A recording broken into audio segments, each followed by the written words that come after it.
One of the most impactful and influential players for this Miami Heat organization is going to look drastically different this season, and it's going to benefit this Miami Heat team greatly. I'm here to break down all the quotes and all the news surrounding this idea right now. So let's get to this episode of Heat Digest, breaking down a new look for Tyler Herro. Now, obviously, Tyler Herro is a great offensive player. He provides a lot of scoring, but there are a few downsides, and there's no real way around it. If we remember watching any of his past 5 seasons played for this Miami Heat team. Obviously, the numbers have been pretty damn good. There's no way around it. 20 plus point per game score in the last 3 consecutive years, right around 5.5 rebounds and 4.5 to 5 assists per game.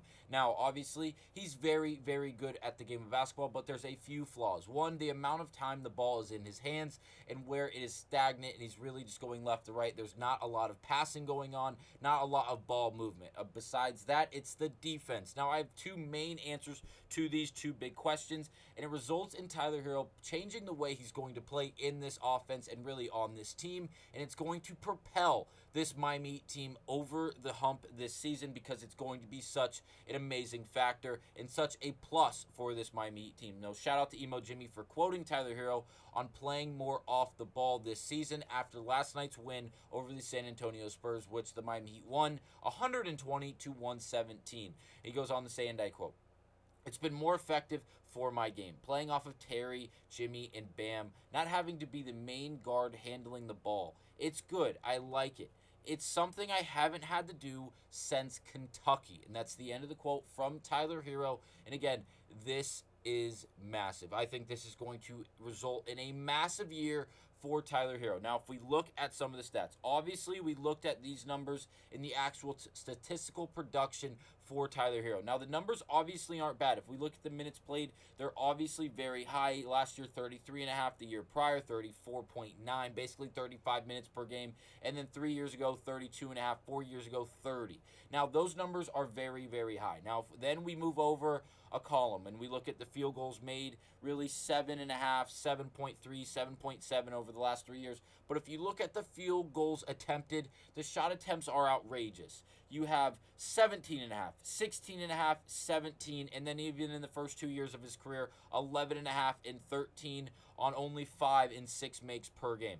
Those are very, very high. He's getting up a handful of shots per game without a doubt, regardless of the situation. Now, is that a bad thing? Not necessarily, as long as the field goal percentage stays upward of 45%. Obviously, you want to be effective and efficient in your shot making and your shot taking, but then let's break down the nitty-gritty stats. And what do I mean by that? I mean the usage percentage. How much is the ball actually in Tyler Herro's hands? And because of that, could we look elsewhere? Could we look to move the ball a bit more to open up this offense just a little bit and make it a little bit more diverse and a little bit more really just intimidating in a way rather than a one-man offense? Now, I selected it to show from the least to the greatest. So 21-22 season, he did have a 28.8 usage percentage, which is very, very high.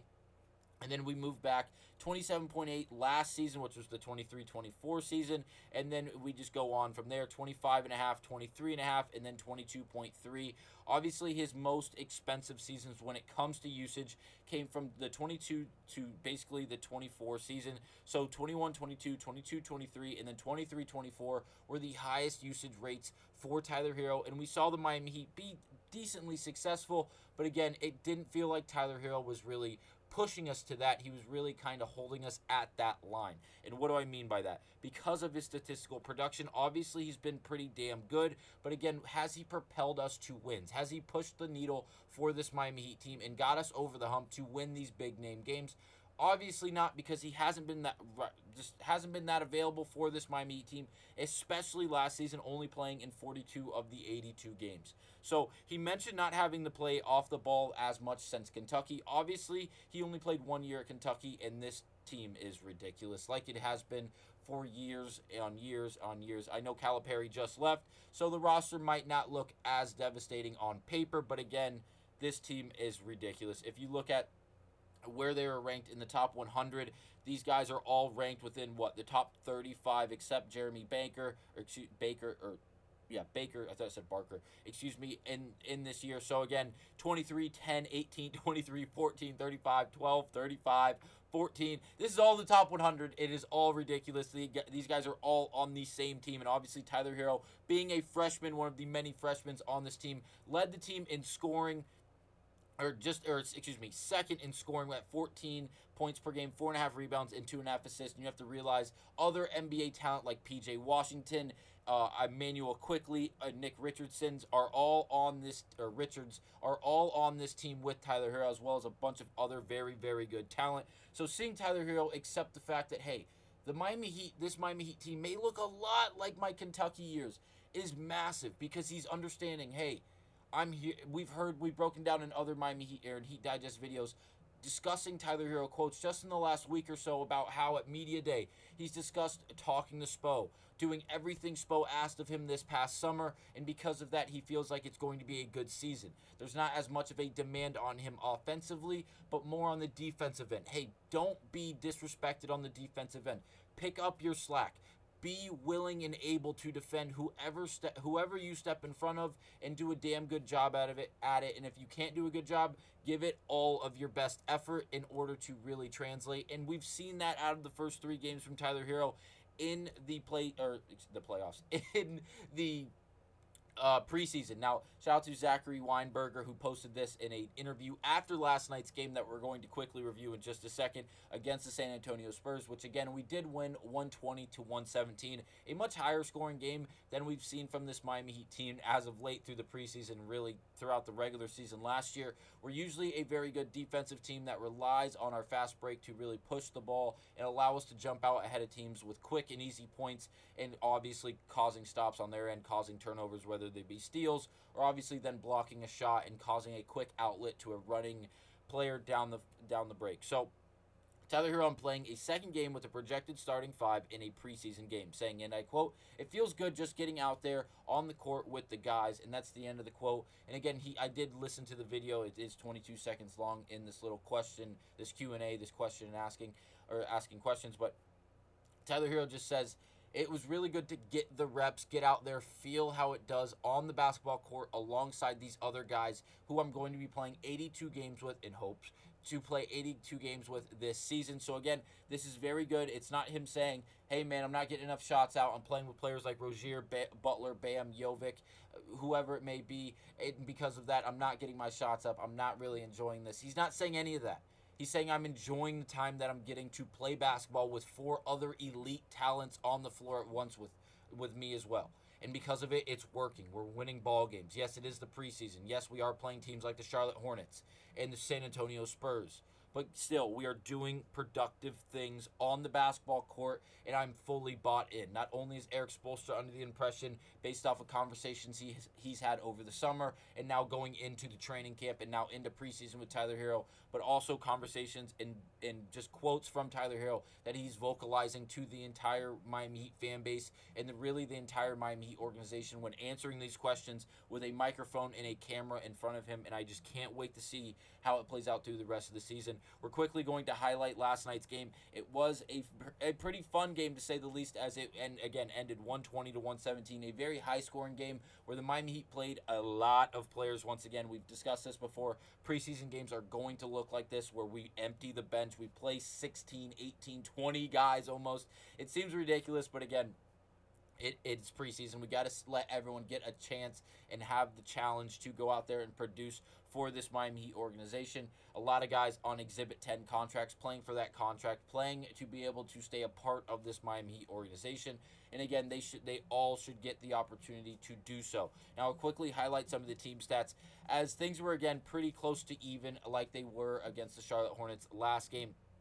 We shot 31% as the Spurs shot 31%. Again, 14 of 45 from behind the three-point line. Bam Adebayo is averaging 3.5 3-point attempts per game in the preseason. That is a real stat, and it is awesome to watch. He's making a bunch of them. He made actually the first basket for the Miami Heat last night, which was a corner three off phenomenal ball movement, which is another reason I wanted to bring up this graphic, because if we look at the assist, we did out assist the San Antonio Spurs by 31-28, again, in the total of assists.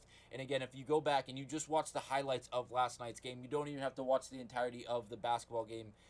You can clearly see the ball movement and just the overall ability and willingness to make the pass by these Miami Heat players, whether it be Herro, whether it be Rozier, Butler, Bam, Jovic. It doesn't matter. The ball movement has been phenomenal through the last two preseason games for this Miami Heat team. And if it continues, I really think we're going to be a problem on the offensive end in the half court. Obviously, I'm assuming not about half of our offense is going to come out of the fast break due to great defense, causing turnovers, blocking shots, long rebounds late in a shot clock, and the ability to push the ball down the floor. I think the Miami Heat are going to be elite at it, especially on the defensive end, and then obviously running in transition. But the ability to get into the half court and not panic and not get flustered in the ability to move the basketball without really any agenda, just looking, besides the agenda of just looking for the best shot, I think we are going to be effective and phenomenal. I will shout out the defense last night. Again, 6 blocks and 15 steals last night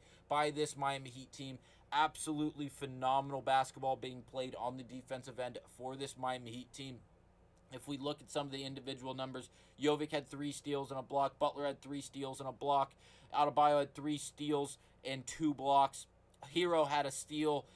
Rozier had 2 blocks. If you just look down the box score, it is ridiculous. That's only the starting 5, and it continues. As if you look through, Duncan Robinson had 1 steal. Let's see. We had a steal from Drew Smith.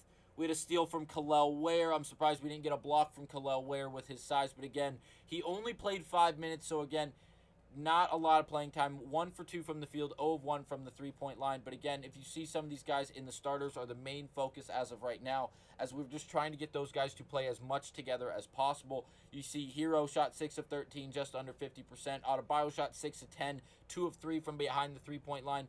This is going to be a great year for the Miami Heat, and it's going to start with these starters really playing an effective role. Tyler Herro not being a ball-dominant guard, holding onto the basketball for too long, and being actually willing to pass the basketball. This is going to be a phenomenal year for the Miami Heat, and I can't wait to see how it plays out.